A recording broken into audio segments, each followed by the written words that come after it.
It's been a season to remember for the Ole Miss Rebels, and we're going to talk to Ole Miss legend Bill Flowers all about what Ole Miss has gone through over the last year and what it means moving forward. This is the Locked On Ole Miss podcast.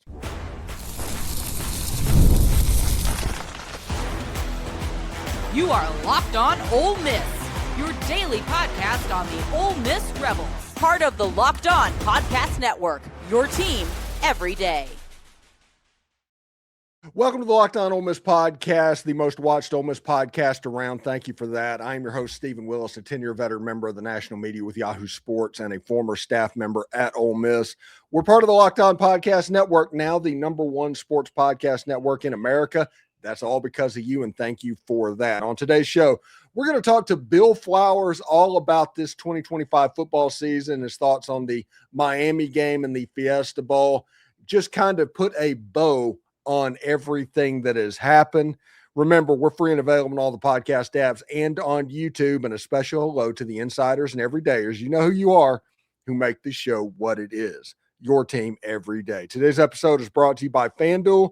The college football playoff is here, and FanDuel is the best place to get in on the action all playoff long. So visit FanDuel.com to get your college football playoff profit boost every single game. All right, Bill, one thing that is interesting and is standing out, you watch that game in the Fiesta Bowl, and Miami they dominated both lines of scrimmage, but somehow with 19 seconds to go, Ole Miss had the lead in that football game.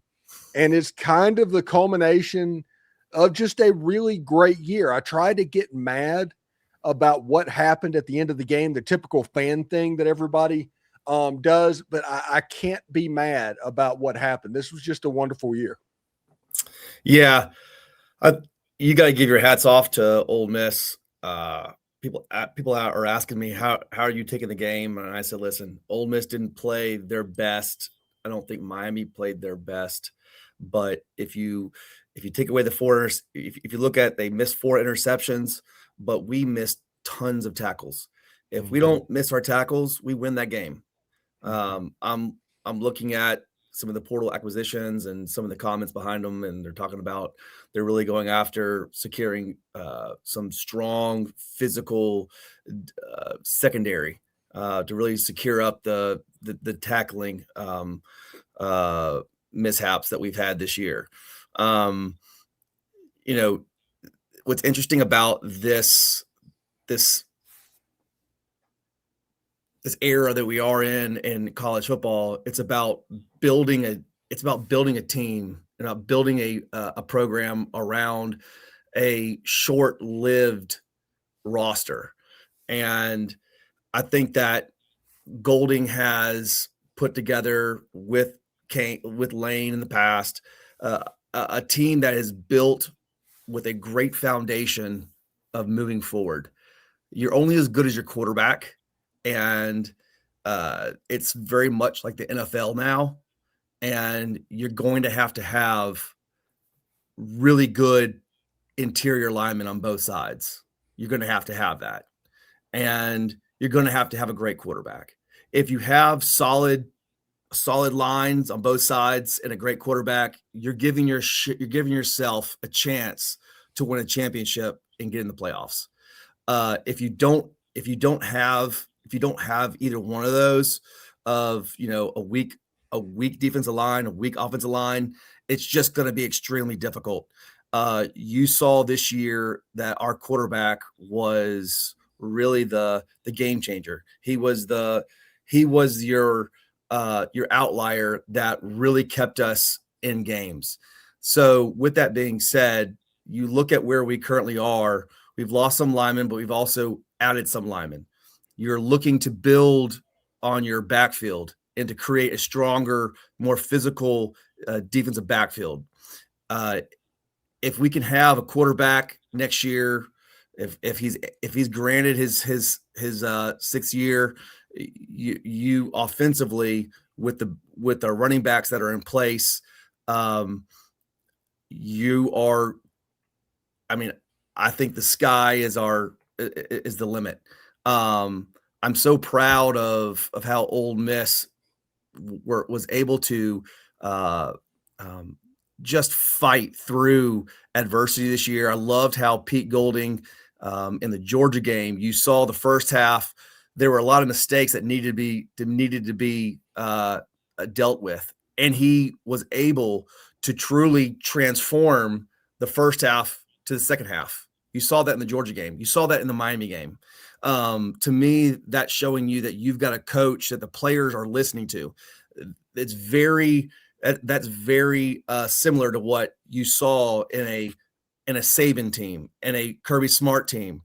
You might have some things that need to be corrected in the second half, but by God, they will get corrected. You didn't see that a lot with Lane. You saw more of that this year. And so I'm extremely bullish on Ole Miss's future from that standpoint. And I think from a looking at the Miami game, you see that we have to continue to build the roster from inside out, from really the interior, and really work on physicality. And I couldn't be more proud of Ole Miss. That last play of the game, yeah, it was a pass interference, but it's a Hail Mary. It's, people can say it's not really a Hail Mary, but listen, those refs were doing their best to not allow the refs to make to be the decision maker. If we make those tackles, we're not in that situation. So if you're going to lose a game in the semifinals, you want to lose a game going down swinging, doing everything you can. And it looked like there were two heavyweight gorillas just trading blows for blows. In the last second, you're going to figure out who's going to win. And to be an Ole Miss team that everybody in the nation looked at and goes, this is a real team. This is a team that's built from the inside out, can play, can do it, can repeat it. As you're able to get more acquisitions in, this team is built with the foundation that you need. Yeah, and honestly, if Trinidad gets his waiver for the 6th year, which I just, if you had me bet, like I said, I would bet on Trinidad being the quarterback next year. This is a top 5 Ole Miss team moving in. Yeah, I mean, this is a very high-level team, especially when you look at how they attacked the transfer portal. When we come back, we're going to talk about that transfer portal and the fact of all the safeties that are being brought in and the reasons behind that whenever we talk with Bill Flowers coming up next. So stick around. So college football playoff is here, and FanDuel is giving customers even more ways to get in on the action every single game day of the playoffs. Because right now, every college football playoff game day, FanDuel gives users a profit boost that's waiting for them in the app. Here's what I love about it. I get to use the profit boost on the bets that I already feel good about. I can ride with the favorite when I think he's going to win. I can pick the underdog when I know that an upset is coming in my heart. Or I can simply just build a parlay around players and moments that I think am going to decide the game. Then apply the profit boost and go after even bigger winnings. And when you win, FanDuel pays out instantly, which is perfect for playoff football. FanDuel is the best place to get in on the action all playoff long. So visit FanDuel.com to get your college football playoff profit boost every game day.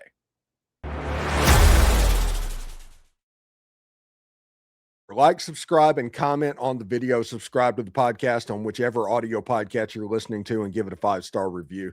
It costs nothing, but it keeps all of this free. And thank you for making Locked On Ole Miss your first listen of the day. And thank you for making Locked On the #1 sports podcast network in America. You already live your team every day. Now take it up a level and go ad free. Join the Everydayer Club today and get Locked On Ole Miss with no interruptions, members only Discord access, and more, all for just $5 per month or $50 per year. Go to lockedonolemiss.supercast.com or check the link in the show notes down below to learn more. So, Bill, you're right. The missed tackles, that was the fatal flaw of that Fiesta Bowl game. I mean, there was a couple of times that Ole Miss just had them wrapped up and they just didn't get it done.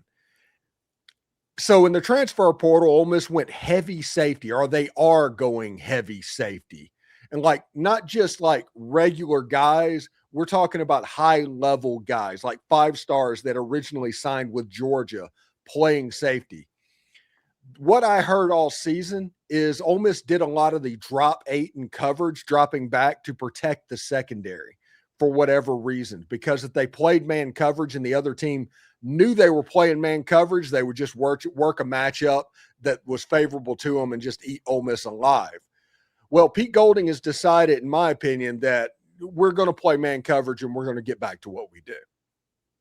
Yeah, I think the identity of Pete Golding, in my opinion, and what I've seen, is that it needs to be the attack mode of more man, bring heavy pressure.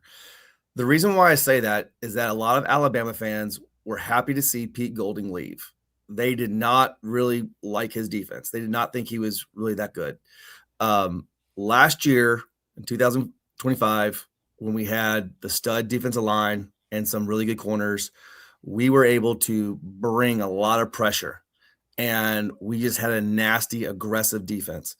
The Alabama fans would all say, "Where was this Pete Golding? Where was that? Like, where we didn't see this nasty defense that Ole Miss has." Then you roll into 2026 and you see a lot of this kind of very conservative drop 8, kind of play safe. And that's what I guess what the Alabama fans saw a lot. And after the Georgia game, he realized or made changes that that's not working. You're going to have to bring that pressure. You're going to have to bring at least a little. That you've got to make the quarterback feel that pressure. You've got to meet those running backs at the line of scrimmage. And once we did that, you saw a huge difference. Just like the first half of Miami, he was playing a little conservative, and then the second half much more aggressive. It seemed like. So I think that moving forward, to have these big safeties, and what it does is it allows you to have safeties that you can put into the box, that you can play closer to the line of scrimmage, that can cover, that can be a run force. And that's, I think, what he's doing. He is preparing and positioning himself to play a much more aggressive defensive style with the personnel that he needs. Yeah, my opinion, and this is just my opinion that I'm about to say, when Ole Miss didn't make the playoffs in 2024, Lane Kiffin, in his mind, put all the blame on Ole Miss for that happening. He did nothing wrong. And because of that, they kind of changed their portal strategy, and Ole Miss started going to go G5 heavy with players. So you have guys like, nothing against him. He played his heart out and everything, but Kapina Gushikin looked like he was 5'9", 170 pounds out there playing safety. You're not going to have that this year. You're going to have Joenel Aguero at 200 pounds just hulking, running around the box and things like that. I think this defense is going to look really different moving forward. Yeah, I mean, I think he's positioning it to be a lot more physically aggressive. That's what he wants it to be. And that's what you have to have. You got to have in the SEC when you're playing teams that are built from the inside out. You've got to have that physicality that allows you to be able to play close to the box, but also the athleticism to be able to drop and cover. Yeah, and also for people that are asking, like, well, they ran the ball, the defensive line and all that, Jaheim Otis, the guy from Florida, the zero tech. I had Brian Smith on my show, and I think it's Barrow or something like that. I apologize if the last name's wrong, but he's a 350-pound zero tech, an old school zero tech. Yeah. And Brian said there's probably not more than 2 or 3 of those in the country available in the transfer portal. And he took that as proof that Ole Miss is spending money. And I couldn't agree more. Yeah, you look at Harris this year, and I think Harris was a standout.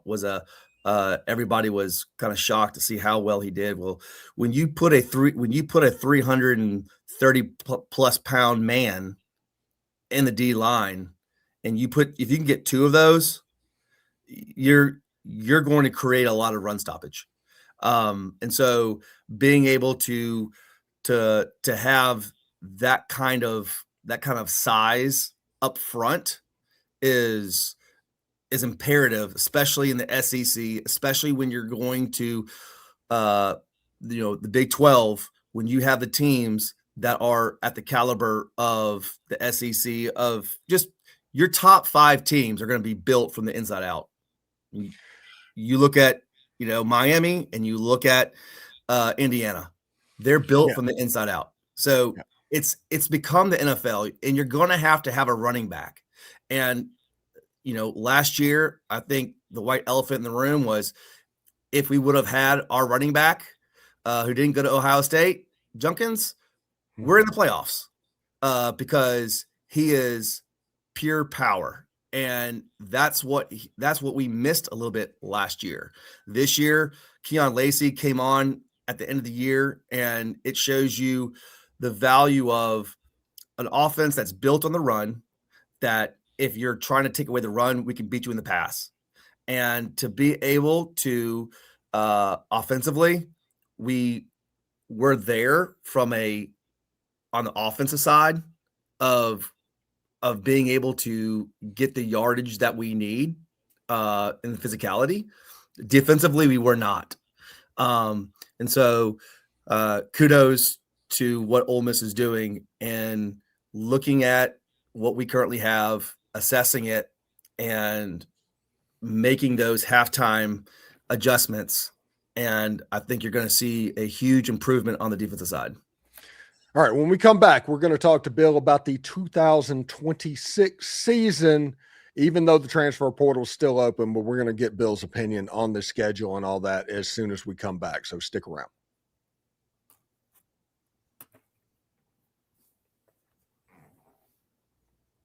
All right, Bill. So one thing that is interesting to me, that the 2026 season is the first year of the 9-game SEC schedule. So you automatically get rid of a cupcake.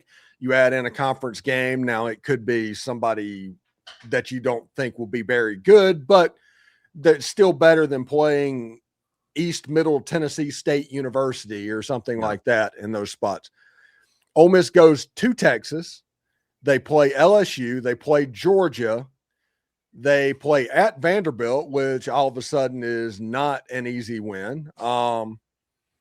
It's going to be a difficult road for Ole Miss, but if Ole Miss would have played the same schedule that they had last year, this year, they probably would have still had the same results. So I think that if Trinidad gets his waiver, Ole Miss is a top 5 level team. Trinidad is a Heisman favorite, and everything is out there for Ole Miss to contend for another national championship. What say you?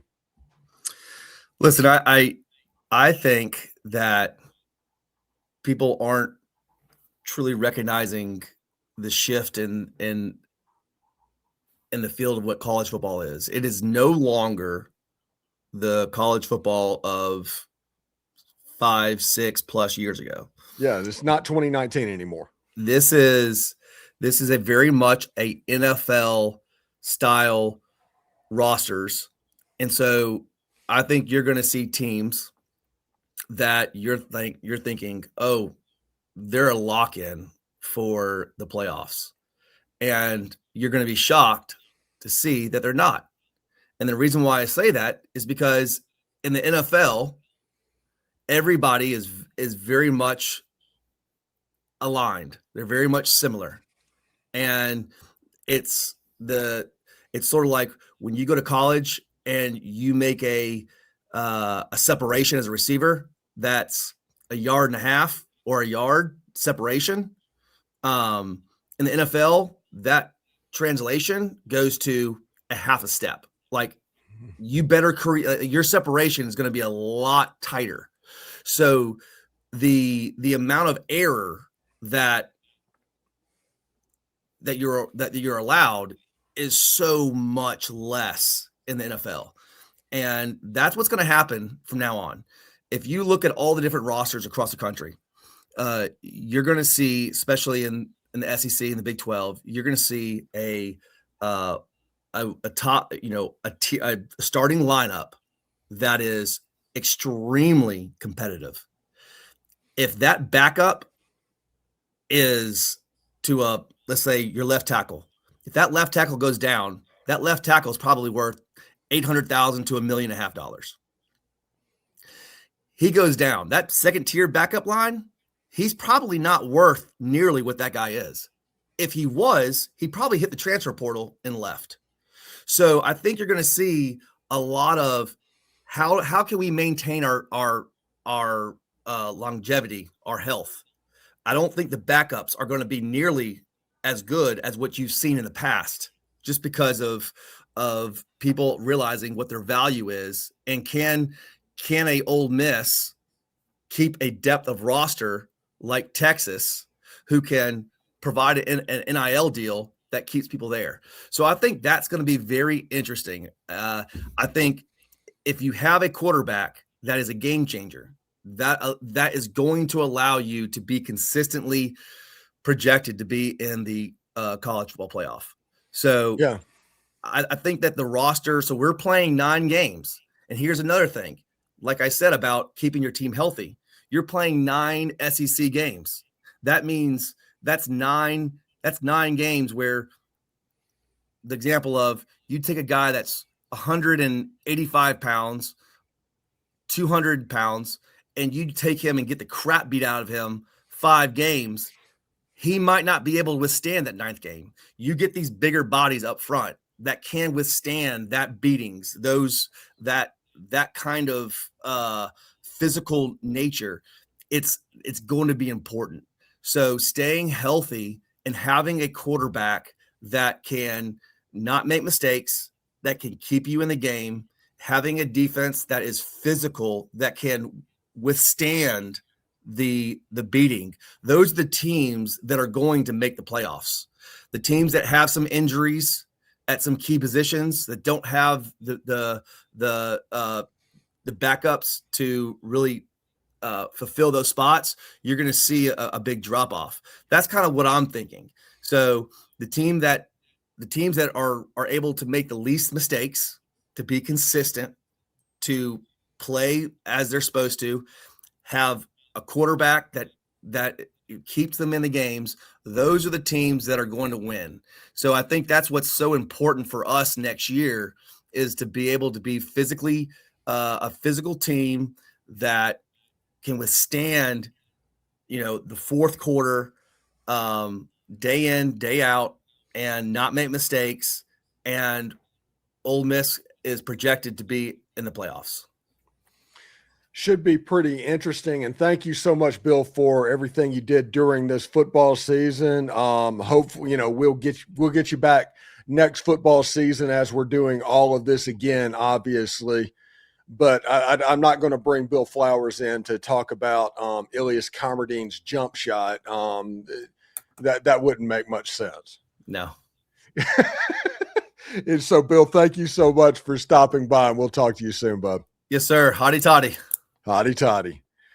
Thanks again for tuning in today to Locked On Ole Miss. We'll continue with the transfer portal until it closes on Friday, and then we'll talk about acquisitions even after that. Make sure you subscribe and follow the show so you'll get all the latest episodes. We're on all the social channels, so check that out as well. And did Locked On Ole Miss make your Spotify Wrapped? Prove it on social media to receive a free month of our brand new Everydayer Club. Just tag any national Locked On account and on any social platform, and they will drop you the code. Be one of the first to join the Everydayer Club to get your favorite show ad-free and exclusive access to the members-only Discord channel. For those of you on video, we send you to the first ever 24/7 National Locked On Podcast Network YouTube channel. On audio, make sure you check out a second listen, either Locked On College Football or Locked On SEC are excellent options. Hotty toddy, everybody. We're almost through with the transfer portal, so we can start looking at retention stopping, and then it's just purely an acquisition thing. So take care. We'll talk to you later. Hotty toddy.